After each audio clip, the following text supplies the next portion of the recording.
Solar energy, the future of electricity. इस budget में एक और बहुत बड़ी योजना की घोषणा हुई है। मैं बहुत महत्वपूर्ण काम आपके सामने रख रहा हूं। अब बिजली का बिल भी जीरो करने के लिए हम आगे बढ़ रहे हैं। 1 फरवरी को अपने बजट भाषण में वित्त मंत्री निर्मला सीतारामन ने घोषणा की कि रूफटॉप सोलर पैनल्स के जरिए 1 करोड़ घरों को इतना सक्षम बनाया जाएगा कि वे हर महीने 300 यूनिट बिजली का मुफ्त उत्पादन कर सकें। सौर ऊर्जा श्योर है, प्योर है और सिक्योर है। Rooftop solarization and Muft Bijli. Through rooftop solarization, 1 crore households will be enabled to obtain up to 300 units free electricity every month. जहां फाइनेंशियल ईयर 2012 में ग्लोबली ये सोलर एनर्जी का मार्केट 4% में था, वहीं आज ये मार्केट रेन्यूएबल एनर्जी सेक्टर में 50% से भी ज़्यादा लीड कर रहा है। और इंडिया की बात करें तो फाइनेंशियल ईयर 2012 में जहां ये मार्केट सिर्फ 0.5% में था, वहीं आज ये फाइनेंशियल ईयर 2024 में ये मार्केट इंडिया में 16% से बढ़ चुका है। इसके अलावा इंडियन गवर्नमेंट इस सेक्टर में 75,000 करोड़ यानी लगभग $10 बिलियन की बड़ी इन्वेस्टमेंट इस सेक्टर में करने वाली है, और वो भी सिर्फ अगले 3 सालों में। अब क्वेश्चन ये आता है कि सोलर एनर्जी को गवर्नमेंट इतना ज़्यादा बढ़ावा क्यों दे रही है, और सोलर एनर्जी का इंडिया में क्या फ्यूचर होने वाला है, और आपको सोलर पैनल इंस्टॉलेशन करवाने में क्या क्या फायदा हो सकता है। In the end of the video आपको सोलर एनर्जी की 3 ऐसे स्टॉक्स के बारे में पता चलेगा जो आने वाले टाइम में मे बी मल्टी बैगर बन सकते हैं। अब यही सब चीजें आपको इस वीडियो में जानने को मिलेगी, इसलिए इस वीडियो को एंड तक जरूर देखना ताकि आप इस वीडियो को देखकर कुछ सीख पाओ।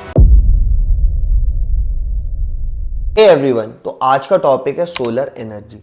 तो सोलर एनर्जी रेन्यूएबल एनर्जी का एक पार्ट है, जहां रेन्यूएबल एनर्जी के टोटल 5 पार्ट है। ईवी व्हीकल्स रेन्यूएबल एनर्जी है, wind energy, hydro energy, green energy and lastly है सोलर एनर्जी। अब ये सब में सबसे ज्यादा मार्केट सोलर एनर्जी का ही है। सोलर एनर्जी मार्केट इंडिया में करेंटली 34.24% से लीड कर रहा है। ग्लोबली इंडिया 4th नंबर में है, इस मार्केट को लीड कर रहा है, जहां पे सबसे ज्यादा रेन्यूएबल एनर्जी का यूज किया जाता है। अगर मैं आपसे बोलूं कि आने वाले टाइम में सोलर एनर्जी का मार्केट डबल या फिर उससे भी ज्यादा हो सकता है, तो क्या आप मानोगे? तो इंडिया एक इमर्जिंग कंट्री है जो काफी तेजी से टेक्नोलॉजी और दूसरी चीजों को अडॉप्ट कर रहा है, और बहुत चांसेस है कि आने वाले टाइम में सोलर एनर्जी को भी इंडिया काफी तेजी से अडॉप्ट कर सकता है। तो और इंडिया गवर्नमेंट खुद सोलर एनर्जी को काफी तेजी से इंडिया में पुश कर रही है।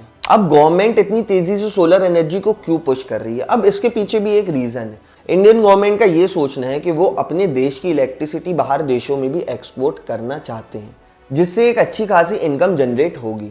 इसके अलावा इंडिया में सन टाइमिंग बहुत ज़्यादा है, मतलब इंडिया क्लाइमेट ऐसा है कि यहाँ पे धूप काफ़ी तेज़ी से पड़ती है, इसीलिए अगर गवर्नमेंट इस चीज़ का फ़ायदा उठाना चाहती है तो ये काफ़ी अच्छी बात है। और एक फैक्ट और बता दूं कि इंडिया देश में सबसे ज़्यादा राजस्थान सिटी ऐसी है जो सोलर एनर्जी प्रोड्यूस करती है। इसके अलावा सोलर एनर्जी के यूज से लोग अपने बिजली का बिल बचा सकते हैं और अपनी सेविंग्स कर सकते हैं। सोलर एनर्जी के यूज से लोगों को इनकम और ज़्यादा हो सकती है, एम्प्लॉयमेंट भी बढ़ सकती है, बेरोजगारी कम हो सकती है, रोजगार बढ़ सकता है और बेरोजगारी भी कम हो सकती है, मतलब न्यू जॉब अपॉर्चुनिटीज भी बहुत तेजी से आने वाली है। इसके अलावा गवर्नमेंट आपको सब्सिडीज भी प्रोवाइड करेगी सोलर पैनल इंस्टॉलेशन के ऊपर। अब सोलर एनर्जी को पुश करने के लिए निर्मला सीतारामन, जो हमारे यहाँ की फाइनेंस मिनिस्टर है, उनका कहना है कि ये जो सूर्य घर मुफ्ती बिजली योजना गवर्नमेंट द्वारा चलाई गई है, उसमें जो पहले 10 मिलियन लोग होंगे उनको 300 यूनिट बिजली फ्री दी जाएगी, और वो अपने घरों में सोलर पैनल इंस्टॉलेशन करवाकर महीने का 15,000 से 1,80,000 रुपए तक बचा सकते हैं। अब देखो सिंपल चीज है, अगर आपने अपने घर पे सोलर पैनल इंस्टॉल करवाए तो आपका बिजली का बिल तो पूरा फ्री हो जाएगा, और ऊपर से जो एक्स्ट्रा इलेक्ट्रिसिटी आपके सोलर पैनल जनरेट करेंगे उस इलेक्ट्रिसिटी को आप सेल भी कर सकते हो। मार्केट में ऐसे कई डिस्ट्रीब्यूटर्स हैं जो इलेक्ट्रिसिटी खरीदते हैं, और आप जो एक्स्ट्रा इलेक्ट्रिसिटी जो जनरेट हो रही है आप उसको बेचकर इनकम भी जनरेट कर सकते हो। अब सोलर एनर्जी सेक्टर में सबसे ज्यादा पुश तब देखने को मिला जब खुद प्राइम मिनिस्टर मोदी ने इस पर ट्वीट्स किए। ये ट्वीट पढ़ो जहां प्राइम मिनिस्टर लोगों को खुद पुश कर रहे हैं सोलर एनर्जी की तरफ। अब ये दूसरा ट्वीट पढ़ो जहां उन्होंने अपने सूर्य घर मुफ्ती बिजली योजना के बारे में बताया है, और गवर्नमेंट टोटल 75,000 करोड़ रुपए इस सेक्टर में आने वाले 3 सालों में खर्च करने वाली है, ये भी इन्होंने अपने ट्वीट में मेंशन किया है। अब ये सब ट्वीट्स देखने के बाद गवर्नमेंट इन सेक्टर को कैसे पुश कर रही है, ये सब देखने के बाद जो इन्वेस्टर्स हैं वो इस सेक्टर में ज्यादा इंटरेस्ट दिखाने लगे। अब ये सेक्टर काफी टाइमों से ग्रो कर रहा है और बहुत चांसेस है कि आने वाले टाइम में ये डबल या फिर ट्रिपल जा सके। अब आप खुद सोचो कि आने वाले 2-3 सालों में आप इन सेक्टर्स में इन्वेस्ट करके अच्छा खासा प्रॉफिट कमा सकते हो और अपने पोर्टफोलियो को डबल कर सकते हो और अपने फाइनेंशियल कैपेसिटी को भी इस सेक्टर में इन्वेस्टमेंट करके बढ़ा सकते हो। और मेरा सजेशन लोगे तो मैं आपको डेफिनेटली यही सजेस्ट करूंगा कि आप 1 या फिर 2 रेन्यूएबल स्टॉक्स को अपने पोर्टफोलियो में जरूर ऐड करके रखो। अब यहाँ क्वेश्चन ये निकल के आता है कि ऐसे कौन से स्टॉक्स हैं जो मार्केट में अच्छा ग्रो कर रहे हैं और आने वाले टाइम में भी अच्छा ग्रो करेंगे और कौन से स्टॉक्स फंडामेंटली काफ़ी ज़्यादा अच्छे हैं।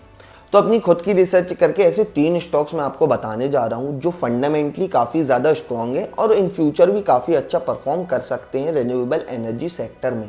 अब वो 3 स्टॉक्स बताने से पहले अगर आपको वीडियो अभी तक पसंद आ रही है तो इस वीडियो को लाइक ज़रूर करना और इस चैनल को सब्सक्राइब करना मत भूलना। तो अब बढ़ते हैं 3 ऐसे स्टॉक्स की तरफ जो फंडामेंटली काफ़ी अच्छा परफॉर्म कर रहे हैं।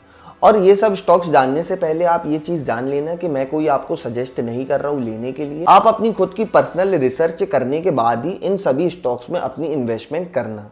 तो बढ़ते हैं पहले स्टॉक्स की तरफ जो इस फील्ड का नंबर 1 स्टॉक है, वो है KPI ग्रीन एनर्जी लिमिटेड। अब ये कंपनी अपने रिन्यूएबल एनर्जी फील्ड में लीडिंग कंपनी है इंडिया में, जहाँ ये रिन्यूएबल एनर्जी प्रोडक्ट बिल्ड करते हैं, उसको मैन्युफैक्चर करते हैं और मेंटेन भी करते हैं।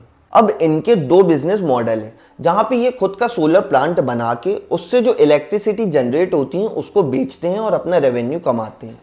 इसके अलावा इनका एक मॉडल ये है कि जहाँ पे ये खुद का सोलर प्लांट बना के पूरा सोलर प्लांट उन बड़ी कंपनीज को बेचते हैं जिसको इलेक्ट्रिसिटी की काफ़ी ज़्यादा ज़रूरत होती है और उसके अलावा जो सोलर प्लांट इन्होंने उन कंपनीज को बेचा है उसको ये मेंटेन भी करके देते हैं और उससे ये अच्छा खासा रेवेन्यू कमाते हैं। अब अगर हम इनके नंबर्स की बात करें तो इनका PE रेशियो है 66.3 और इनका अगर हम हाई लो देखें तो इनका पहले स्टॉक्स प्राइस चल रहा था 259 रुपये और आज का अगर हम इनका स्टॉक प्राइस देखें तो वो चल रहा है 1,890 रुपये। और आज से सिर्फ 1 साल पहले इनके स्टॉक की प्राइसेस कुछ 270 समथिंग चल रही थी और आज ये अचानक से इतना ज़्यादा बढ़ चुका है। अब अगर हम इसके ग्राफ देखें तो वो भी काफ़ी अच्छा चल रहा है और इसके अलावा अगर हम इसके ROE की बात करें तो वो चल रहा है 53.4% और अगर हम इसके ROCE की बात करें तो वो चल रहा है 24.7%, जो कि अच्छा है। अब आप इस स्टॉक को अपने पोर्टफोलियो में ऐड कर सकते हो, उस पर खुद की रिसर्च करना, उसके बाद ही आप इसमें इन्वेस्टमेंट करने की सोचना। तो अब हम सेकेंड स्टॉक की बात करते हैं, तो वो है वेरी रेन्यूएबल। अब ये सेम काम करता है जो KPI करता है, प्रोडक्शन, मेकिंग, मेंटेनेंस और ये सब चीज़ें। और अगर हम इसके नंबर्स की बात करें तो इसका PE अभी चल रहा है 102 और इसका ROE देखे तो वो चल रहा है 95.8% और इसका ROCE देखे तो वो चल रहा है 83.8%। इस स्टॉक को भी आप अपने पोर्टफोलियो में अपनी खुद की रिसर्च करके ऐड कर सकते हो। और अगर हम लास्ट स्टॉक की बात करें तो वो है ओरियाना पावर। अब इसका भी बिजनेस मॉडल सेम है और ये 19 स्टेट्स में और 3 कंट्रीज में अवेलेबल है। और अगर हम इसके नंबर्स देखें तो इसका PE 140 चल रहा है, इसका ROCE की बात करें तो वो 27.1% चल रहा है और इसका ROE देखें तो वो 46.8% चल रहा है और करेंटली स्टॉक की प्राइस 810 रुपये चल रही है। अब ये जो लास्ट स्टॉक है, इस स्टॉक को लेके मैं थोड़ा कंफ्यूज हूँ, इसीलिए ये स्टॉक में भी थोड़ा रिस्की हो सकता है। और ये सभी 3 स्टॉक्स को अगर आप अपने पोर्टफोलियो में ऐड करने की सोच रहे हो तो इन सभी स्टॉक्स पे अपनी खुद की अच्छे से रिसर्च करना एंड देन इसमें इन्वेस्टमेंट करने की सोचना। तो that's all in this video. Conclusion of the video यही है कि आप जो आने वाली अपॉर्चुनिटी है उन सभी को देखो और उसके बाद इन्वेस्टमेंट करो ताकि आप जल्दी से जल्दी अपने पोर्टफोलियो को डबल कर सकते हो और अपनी फाइनेंशियल वेल्थ को अच्छा बना सकते हो। इसके अलावा अगर आप ये जानना चाहते हो कि स्टॉक मार्केट आने वाले 10 साल बाद कैसा परफॉर्म करने वाला है तो स्क्रीन में आ रही इस वीडियो को क्लिक करके ज़रूर देख सकते हो। So that's all in this video. Please drop a like if you find this video helpful and dislike it if there was any mistake. So bye bye and have a great life.